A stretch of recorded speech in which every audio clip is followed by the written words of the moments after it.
Iya.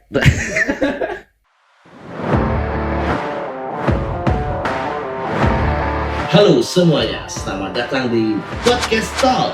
Podcast Take It or Leave It bersama saya, Gunawan Gepi Christian.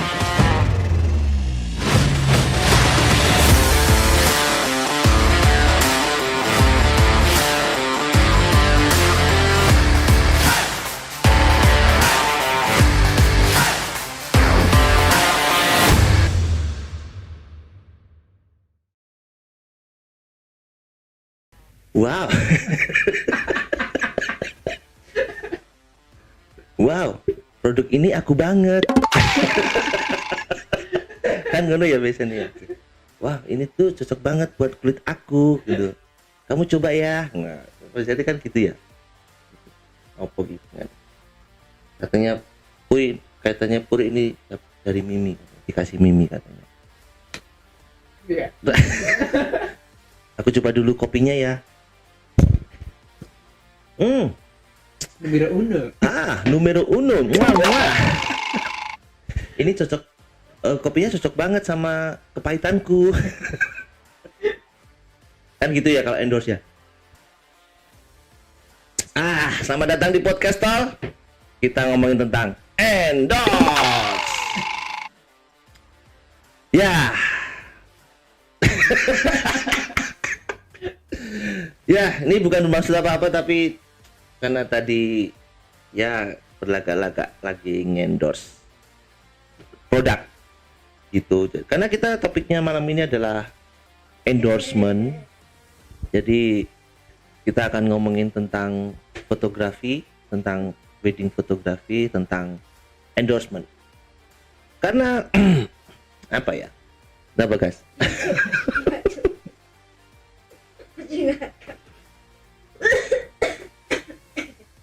Ada sebuah cerita dari teman saya, sekitar udah lama sih ceritanya, tapi apa namanya masih hangat buat diobrolin karena ini juga tentang topik ini sekarang lagi endorsement, jadi agak terkait juga gitu.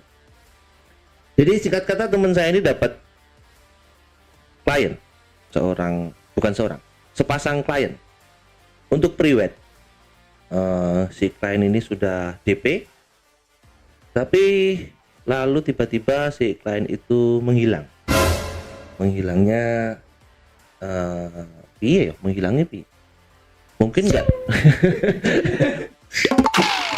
mungkin ya WhatsApp nggak dibales gitu, atau mungkin di blog juga bisa ya, pokoknya menghilang gitu aja.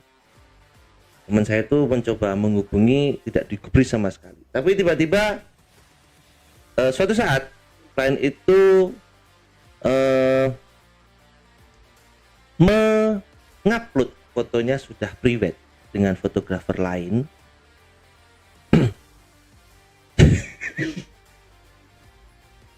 Gonduk sih. Teman saya itu gonduk gitu, tapi enggak apa-apa, wong udah DP toh, sudah DP, jadi kliennya itu rugi DP lah gitu. Tapi saya juga udah bilang gitu lah, ngapain kok gonduk, kenapa? Gonduk itu bahasa Indonesia apa ya? Dongkol. Nah, dongkol. Kenapa kok dongkol, wong DP udah diterima segala macam. Ya tapi caranya Mas, caranya enggak kayak gitu. Jadi ternyata si klien ini dealing dengan fotografer lain yang menurut cerita teman saya ini, si fotografer lain ini tuh menawarkan paket pernikahan tapi dengan gratis pre-wed. Nah gitu. Jadi kebalikan nih, kalau teman saya itu menawarkan pre-wed dengan visi misi, habis pre-wed kan mesti nikah nih, nah nikahnya dikasih diskon gitu kan. Kedisian bahasa Indonesia ini apa ya? Keduluan bukan keduluan sih, di overlap di tikungan terakhir gitu. Jadi ketika sudah mau pre-wed, malah ketemu sama fotografer lain, ditawarin wedding tapi free pre-wed. Setelah teman saya itu kulik-kulik, ternyata lebih parah, dalam tanda kutip quote on quote lebih parah, karena bukan hanya private tapi gratis wedding tapi gratis private, tapi ternyata full endorse. Jadi teman saya lebih dongkol lagi, endorse endorse itu membunuh fotografer lain, bla bla bla bla, dan lain sebagainya. Kalau kita ada di posisi teman saya, mungkin saya pun juga akan berpikir hal yang sama ya. Jadi kayak direbut lah, katakanlah seperti itu. Rezekinya diambil orang gitu, rezekinya ditotol pitik. Tapi kalau kita berhenti cuman sampai di pemikiran teman saya doang, jadi ya nggak fair dong, ya kan? Kita juga harus berpikir menjadi vendor yang nikung dalam tanda kutip, ya kan? Kalau saya menjadi vendor yang nikung atau vendor yang bukan yang nikung deh, kalau nikung tuh kayaknya negatif ya. Iya, kayak menawarkan endorsement itu. Kalau saya menjadi vendor yang menawarkan endorsement itu, saya pikir just bisnis, balik lagi ini adalah bisnis gitu. Jadi ketika saya Bang Zaka nih mau nikah, Bang Zaka udah bayar sama fotografer lain gitu. Terus kayak kenal sama Bang Zaka, terus saya bilang, cek sama aku aja, private sama wedding full endorse deh gitu. Banyak. Toh? Pak, tapi weddingnya Zaka ada di Zimbabwe ya, wis bayarin tiketnya aja misalnya gitu. Bisa aja ya toh. Alah. Jadi bisa jadi endorse itu nothing personal, bos. Jadi endorsement itu adalah sesuatu yang ada hitung-hitungannya, menurut saya seperti itu. Jadi kayak ada hitung-hitungannya, kemudian apa ya? Yes, nothing personal aja. Kalau teman-teman pernah mengalami kayak gitu juga, ketika ngambil itu sebagai personal ya nanti malah rugi sendiri karena sakit hati sendiri, karena ini semuanya cuman bisnis gitu. Tapi kan endorse itu, jangan lupa endorse itu kan berkaitan dengan bisnis, yang artinya endorse itu semacam investment ya. Jadi kalau misalnya ketika teman saya itu kejadian teman saya itu, saya ngeliat ininya, dulu tuh klienmu kayak apa sih, ternyata yang cowok ganteng, yang cewek cantik gitu. Dan saya juga nggak tahu, kayaknya selebgram apa, nggak mau dengar. Nah terus ketika mau endorse pun mungkin si vendor yang menawarkan endorsement itu juga bisa melihat ini sebagai investasi gitu. Jadi kayak kalau ini tak endorse, mungkin teman-temannya dia akan datang ke kita, mungkin teman-temannya atau link-link dia atau follower dia akan datang ke kita, seperti itu. Jadi kayak semacam ya investasi aja. Kalau sesuai dengan bisnisnya, pemikiran bisnisnya ya si vendor yang endorse itu ya it's just pure business, bukan nggak ada yang personal. Dan ini pun bisa terjadi sama siapa aja. Bahkan kalau saya sama Bang Zaka sama-sama vendor pun, ketika kita ngincer satu klien, Bang Zaka buka harga dan saya full endorse, itu sebenarnya nggak masalah juga, bener nggak? Sebenarnya nggak masalah juga, karena ya ini bisnis gitu loh. Jadi kayak nggak ada sesuatu yang perlu diperdebatkan sebenarnya gitu. Cuman ketika kita mau endorse, kita harus tahu kita dapatnya apa nih. Jangan sampai endorse itu cuma endorse doang gitu. Jangan sampai kita mau nge-free-in semuanya tapi dalam tanda kutip kita nggak dapat apa-apa. At least kita dapetin exposure-nya. Nah kadang-kadang kan ada yang gatel ya, gatel ya guys, copot ya. Aduh, at least kita dapetin exposure-nya gitu. Jadi kayak tapi selain exposure juga harus dapat ada fresh money-nya ya. Jadi kayak ya itu kayak tadi, setidaknya followernya nanti weddingnya sama kita, setidaknya teman-teman tongkrongannya nanti weddingnya sama kita gitu-gitu. Terus juga yang sering dilupakan sama teman-teman yang mau endorse itu mungkin adalah item endorse-nya. Jadi ketika mau endorse berapa kali mereka harus upload story berapa kali, ngupload di feed berapa kali, kita punya kewajiban apa aja, misalnya endorse itu tidak termasuk transport misalnya seperti itu. Detail-detail itu harus dijelaskan di awal, jangan sampai endorse asal endorse gitu, karena ya ini bisnis, ada hitung-hitungannya. Ketika aku ngasih kamu free, ya berarti aku minta sesuatu dari kamu, apakah itu bisa exposure, bisa apapun gitu. Tapi kalau endorse zaman sekarang kayaknya exposure ya paling cepat tuh emang exposure sih, di waktu yang hampir bersamaan kita mendapatkan keuntungan ditonton orang lebih banyak lagi dan sesuai pasar tentu saja, ya kan. Nah, kalau kita jadi teman saya yang tadi ya kalah sama vendor ngendorse,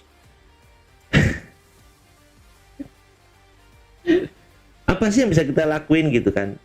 Yang bisa kita lakuin ya itu strategi yang bagus loh ngendorse tuh.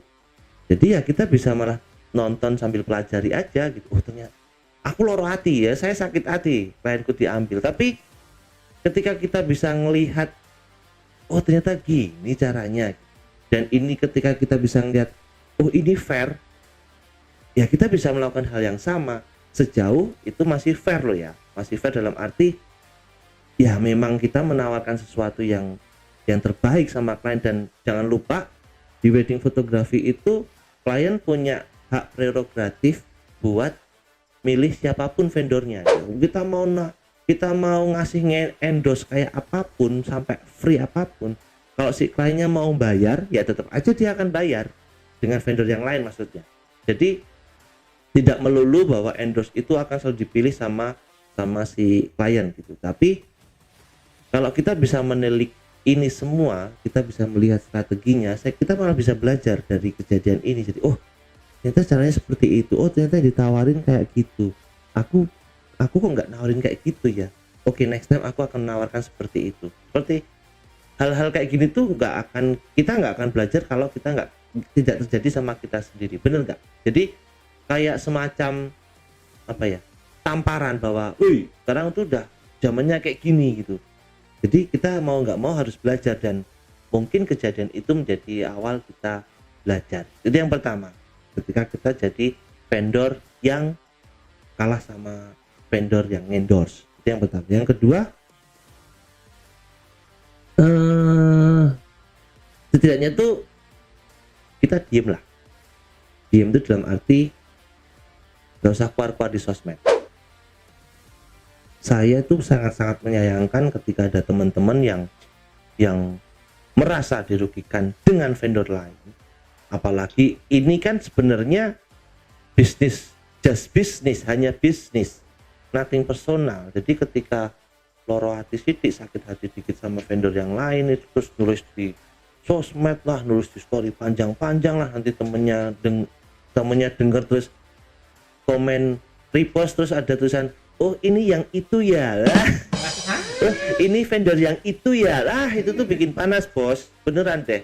Sudah stop, diem aja. Maksudnya tuh ketika kita dalam tanda kutip kita merasa dirugikan, ketika kita merasa dirugikan meskipun itu fair, tapi kita merasa dirugikan, sudah diem aja deh.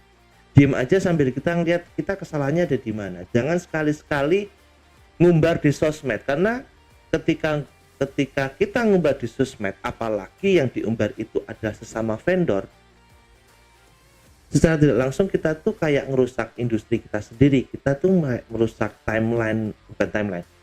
universe kita sendiri, universe fotografer wedding gitu. Jadi kayak kita tuh cuman musuh-musuhan doang gitu, padahal itu tuh cuman ya bisnis tuh bisnis, bahwa ini tuh ada kolam, ikannya banyak, tinggal kita mau mancing, pakai pancing, pakai jala atau pakai tangan, itu bebas gitu loh. Jadi sudah, kalau misalnya ini terjadi sama kita dan kita merasa tersakiti, ya setidaknya diem aja. Udah.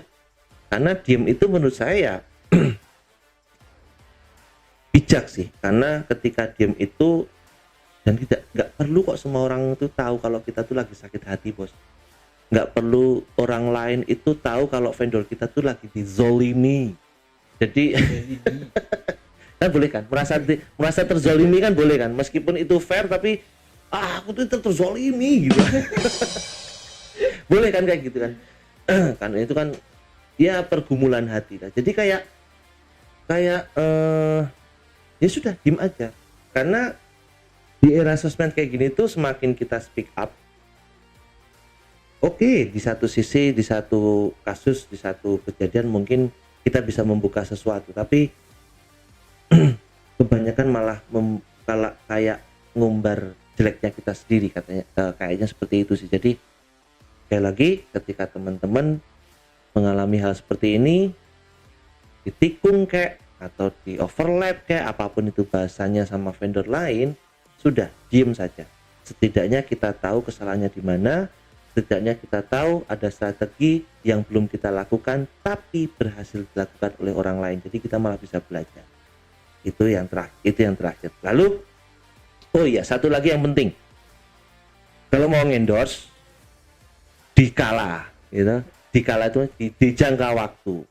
Aku mau endorse 3 atau aku mau endorse 5 couple, atau aku mau endorse 2 couple, tapi full endorse semuanya, mau di mana aja tak endorse gitu. Karena ketika kita tidak punya jangka waktu, terus-terusan endorse, ya nggak usah buka vendor fotografi, buka yayasan aja, bos. Oke, saya Irawan Gepi Kristianto. Ciao.